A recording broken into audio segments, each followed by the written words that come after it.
Yes, nongeye kubasuhuza rero ni wa mukunzi wanyu Odingo, nkaba ngiye kubabwira amwe mu makode ushobora kugenderaho cyangwa se ushobora gukoresha kugira ngo ugire ibyo wemeza muri telefone yawe.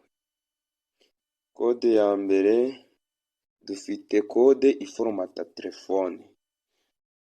Ukanda akanyenyeri, urwego, akanyenyeri, urwego, karindwi, karindwi, umunani, zeru, urwego, akanyenyeri, urwego, akanyenyeri.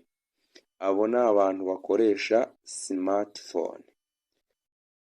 Noneho ku bantu bakoresha agatushe ushaka guforomata telefone yawe burundu, ushobora gukanda akanyenyeri, urwego, zeru, akanyenyeri, urwego. Rero ntiwibagirwe gukora ku gatima ndetse no kuri icyo kimenyetso cyo guteranya.